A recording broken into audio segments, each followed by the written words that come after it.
बिस्मिल्लाहिर्रहमानिर्रहीम। अस्सलाम वालेकुम viewers, my name is Fayaz Waheed. Viewers, HTML5 के लास्ट लेक्चर में सिमेंटिक एलिमेंट्स को मैंने डिटेल में डिस्क्राइब किया था और उनमें से मैंने कहा था कि दो जो एलिमेंट्स हैं जिसमें सेक्शन और आर्टिकल है उसको इंशाल्लाह हम आज के लेक्चर में प्रैक्टिकली देखते हैं कि उनको यूज़ किस तरीके से किया जाता है। लेकिन यहाँ पे उनकी जो वर्किंग है वो आपको देखने में दोनों की सेम ही नज़र आएगी, लेकिन उन दोनों का जो मकसद है वो दोनों का डिफरेंट है, जो कि HTML5 के मुताबिक उनकी डेफिनेशन या उन्होंने इसको डिफ़ाइन किया है इन दोनों को। ठीक है, तो अगर हम बात करते हैं सेक्शन की, तो यहाँ पे मैं सेक्शन का टैग यूज़ करता हूँ।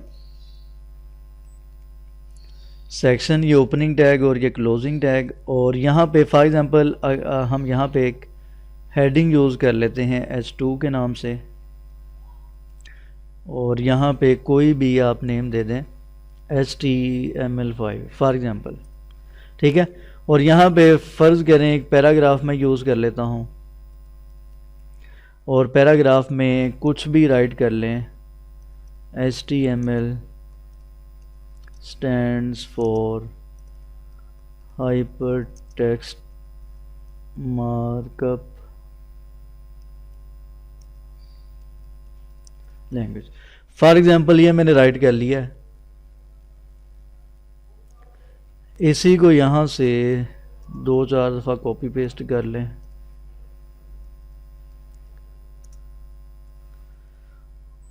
ठीक है, फॉर एग्जांपल ये इस तरीके से हमारे पास टेक्स्ट है। अगर इसको हम यहाँ पे आउटपुट में देखें तो हमारे पास कुछ इस तरीके से आउटपुट नज़र आ रही है। एक हेडिंग है और एक पैराग्राफ है। फ़र्ज़ करते हैं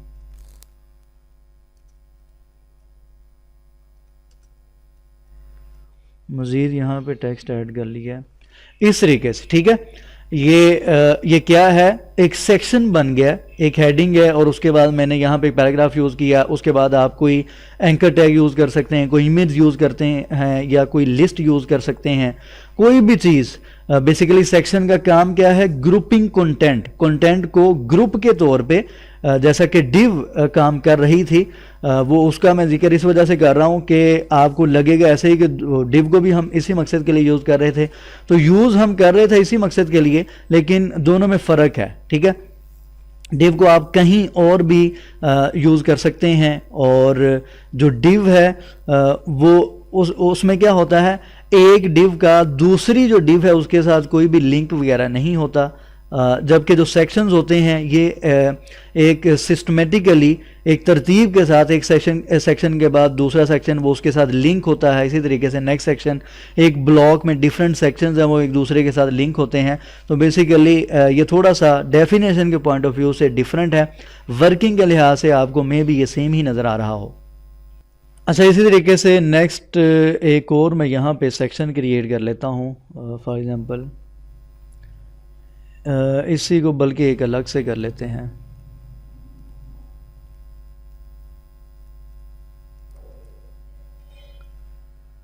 ये नेक्स्ट हमने एक और सेक्शन लिया और इसके अंदर फॉर एग्जांपल मैं एक हेडिंग ले लेता हूँ। ज़रूरी नहीं है हेडिंग पैराग्राफ आना है, इसके अलावा कोई भी चीज़ आ सकती। बेसिकली इसका मकसद है डिफरेंट कंटेंट है उसको ग्रुप की फॉर्म में ग्रुपिंग उसकी कर देना, एक कंटेनर के तौर पे इसको हम बेसिकली यहाँ पे यूज़ कर रहे हैं। ठीक है, यहाँ पे फॉर एग्जांपल कुछ भी राइट कर लें, CSS stand for cascading style sheet. ठीक है, इसको कॉपी कर लें, कोई भी टेक्स्ट आप यहाँ पे जस्ट प्रैक्टिस के लिए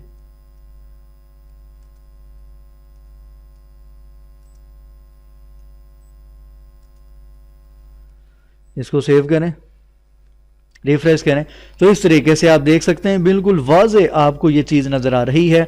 और यहाँ पे आप देख सकते हैं ये एक प्रॉपर स्पेस भी आपको यहाँ पे नज़र आ रही है, यहाँ पे भी नज़र आ रही है, यहाँ पे भी है, एक प्रॉपर वे में आपको सारा कंटेंट नज़र आ रहा है।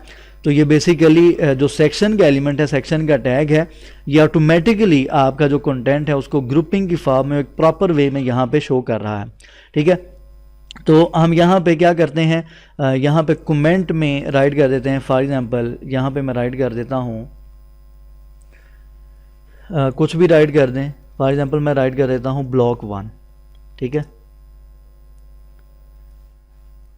ब्लॉक 1, और इसको हम यहाँ पे एंड कर देते हैं इस सेक्शन के बाद, ठीक है। ये ब्लॉक 1 है और ये ब्लॉक 1 में ये उसके सेक्शंस हैं, ठीक है, एक सेक्शन है, उसके बाद दूसरा सेक्शन एंड सो ऑन। इस तरीके से डिफरेंट इसके अंदर ये सेक्शंस आ जाएंगे। इसी तरीके से नेक्स्ट ब्लॉक 2 स्टार्ट हुआ, उसमें डिफरेंट सेक्शंस आ जाएंगे। ब्लॉक 3 है, उसमें different section and so on, ठीक है। आप कोई भी यहाँ पे हेडिंग दे कमेंट में राइट कर सकते हैं, section 1, section 2 and so on, कुछ भी जिस मकसद के लिए भी आपने यहाँ पे सेक्शन को यूज़ किया है उसको आप अपनी याद दहानी के लिए कुछ भी राइट कर सकते हैं। तो ये बेसिकली सेक्शन का एलिमेंट है और ये इसका मकसद होता है। अब नेक्स्ट हम डिस्कस करते हैं आर्टिकल का जो एलिमेंट है, या आर्टिकल का टैग है, वो भी मैंने बताया था उसका मकसद क्या होता है। यहाँ पे देखें सेक्शन जो है, एक सेक्शन दूसरे सेक्शन के साथ एक तरतीब के साथ कनेक्ट है, ठीक है, ये आपस में कनेक्टेड है। जबकि जो आर्टिकल है वो इंडिपेंडेंट होता है, एक आर्टिकल, दूसरा आर्टिकल, तीसरा आर्टिकल, हर आर्टिकल क्या होता है, इंडिपेंडेंट होता है, दूसरे पे डिपेंड नहीं करता। आप अगर एक आर्टिकल पे क्लिक करते हैं तो आप उसको रीड कर सकते हैं, वो बाकी का जो वेब पेज है उसके साथ किसी और आर्टिकल या किसी और पोस्ट या किसी भी चीज़ के साथ वो कनेक्ट नहीं है। तो ये बेसिकली आर्टिकल की जो डेफिनेशन है प्रॉपर, वो चीज़ है। तो यहाँ पे मैं आर्टिकल का टैग यूज़ करता हूँ, उसका भी आपको जो आउटपुट है वो भी आपको कुछ ऐसे ही नज़र आएगी, आर्टिकल की आउटपुट भी, लेकिन दोनों डिफरेंट हैं। यहाँ पे भी फॉर एग्जांपल आर्टिकल में तो यहाँ पे हेडिंग लाजमी होगी, जैसा कि न्यूज़पेपर की अगर हम बात करते हैं तो यहाँ पे चले मैं H2 ही यूज़ करता हूँ, H1 यूज़ कर लेते हैं, ज़रा वो डिफ्रेंशिएट हो जाएगा, ठीक है। फॉर एग्जांपल ये हेडिंग मैंने यूज़ कर ली और यहाँ पे हम यूज़ कर लेते हैं कुछ भी राइट कर लें, फॉर एग्जांपल HTML ट्यूटोरियल, ठीक है। फ़र्ज़ करते हैं ये राइट कर लिया और यहाँ पे कोई पैराग्राफ जो कि इसकी डिस्क्रिप्शन में आ जाएगा, जैसा कि न्यूज़पेपर में नॉर्मली हेडिंग होती है, उसके बाद उसकी डिस्क्रिप्शन होती है, ऐसा ही कोई भी ब्लॉग है, ब्लॉग में जो डिफरेंट पोस्ट होती हैं, हेडिंग होती है और उसके बाद उसकी डिस्क्रिप्शन होती है, ठीक है। तो ये basically HTML tutorial for beginners, इसी को फ़र्ज़ करें मैं कॉपी पेस्ट करता हूँ।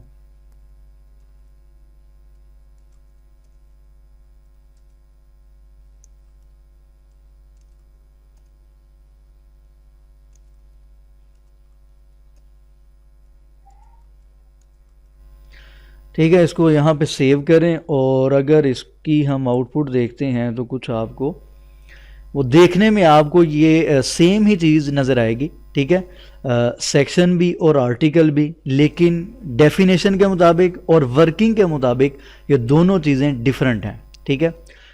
डिफरेंट आर्टिकल्स, जैसा कि डिफरेंट आप पोस्ट देखते हैं किसी भी ब्लॉग पे, जैसा कि मेरा ब्लॉग है उस पर फ़र्ज़ करें पोस्ट हैं, लेक्चर 1 की अलग पोस्ट है, लेक्चर 2 की अलग पोस्ट है, लेक्चर 3 की अलग पोस्ट है। लेक्चर 1 पे क्लिक करेंगे तो उसकी डिटेल आ जाएगी, लेक्चर 2 पे क्लिक करेंगे तो उसकी डिटेल आ जाएगी, जैसा कि न्यूज़पेपर में अलग अलग आर्टिकल्स हैं। तो ये बेसिकली आर्टिकल्स हैं। तो उसके लिए आप आर्टिकल का टैग यूज़ कर सकते हैं, आर्टिकल का एलिमेंट यूज़ कर सकते हैं, और अपने वेब पेज में जो कंटेंट है, अगर तो जो आपके मेन कंटेंट है उसको आप डिफरेंट सेक्शंस में डिवाइड कर सकते हैं, हेडिंग आ जाती है, उसकी डिस्क्रिप्शन आ जाएगी एंड सो ऑन। तो ये बेसिकली सेक्शन और आर्टिकल का मकसद होता है। देखने में आउटपुट आपको सेम ही नज़र आ रही है, लेकिन ये है कि दोनों का मकसद बेसिकली डिफरेंट है, ठीक है जी। तो यहाँ पे मैं इसको वाइंड अप करता हूँ। इंशाल्लाह नेक्स्ट लेक्चर में मिलेंगे और नेक्स्ट जो इसमें मज़ीद एलिमेंट्स हैं, जिसमें हेडर फुटर है, असाइड का एलिमेंट है, फिगर का एलिमेंट है, तो इंशाल्लाह उनको हम टाइम का एलिमेंट है, समरी का एलिमेंट है, उनको इंशाल्लाह हम 1 बाय 1 डिस्कस करेंगे। तो किसी भी किस्म का कोई भी क्वेश्चन हो, कोई कन्फ्यूजन हो, तो आप वीडियो के नीचे कमेंट कर दें या फेसबुक के पेज पे मैसेज कर दें। तो इंशाल्लाह जैसे ही मैसेजेस वगैरह मैं पढ़ता हूँ तो मैं फ़ौरन से रिप्लाई कर देता हूँ। सम टाइम 1-2 दिन लेट भी हो जाता है, तो इंशाल्लाह बहरहाल आप इसकी प्रैक्टिस करें तो इंशाल्लाह इनकी आपको समझ आती जाएगी। तो ये जो नए एलिमेंट्स हैं इनका मकसद ये है कि हम जहाँ पे हर जगह पे डिव यूज़ कर रहे थे या हर जगह पे हम ID is equal to class या आईडी हम फुटर हेडर के लिए अलग से यूज़ करते थे, तो वो चीज़ें हमें यूज़ करना नहीं पड़ेंगी, डायरेक्टली हम इन एलिमेंट्स को यूज़ करते हुए अपना काम कर लेंगे। तो इजाज़त दें, दुआ में याद रखा करें। चैनल जिन्होंने सब्सक्राइब नहीं किया सब्सक्राइब करें।